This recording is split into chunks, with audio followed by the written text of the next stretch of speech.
Have you ever wondered why, in a large crowd, nobody steps in to help someone in obvious need? It's a haunting question.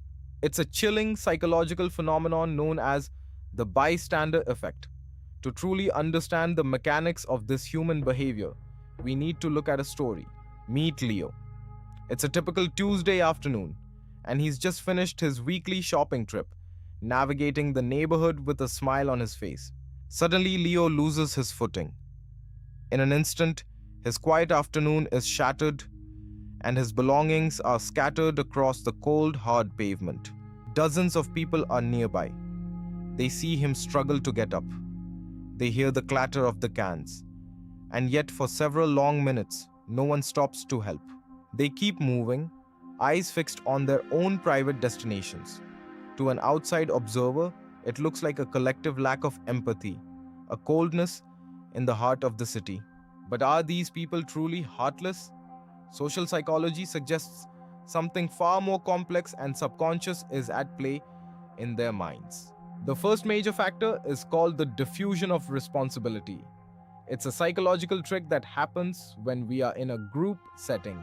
When many people are present, the perceived pressure to act is shared among the entire crowd until it practically disappears for each individual. If you were alone with Leo, you'd feel 100% responsible. In a crowd of 50, that internal feeling of duty drops to just 2%. Then there's pluralistic ignorance. This occurs when we look to the behavior of others to define our own reality of a situation. If no one else is reacting or helping, our brains assume it must not be a real emergency. We don't want to overreact and risk looking foolish.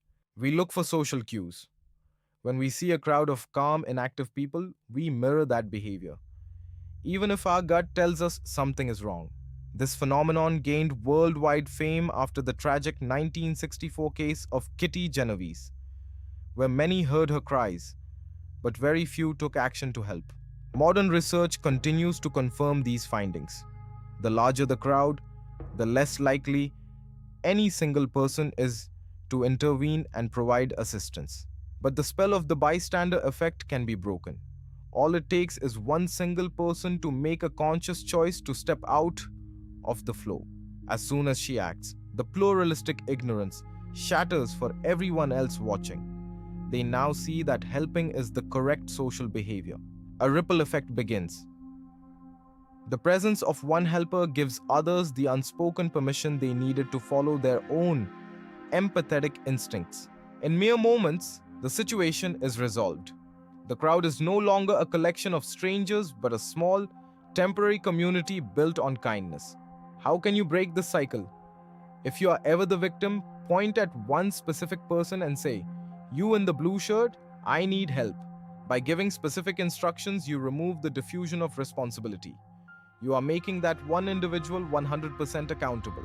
And if you are the bystander, remember that your brain is trying to trick you into staying safe in the crowd. You must choose to resist it. Psychologists call this moral courage. It's the rare ability to act on your inner values despite the immense social pressure to conform. Thank you for watching. Next time you see someone in need, don't wait for the crowd. Choose to be the first.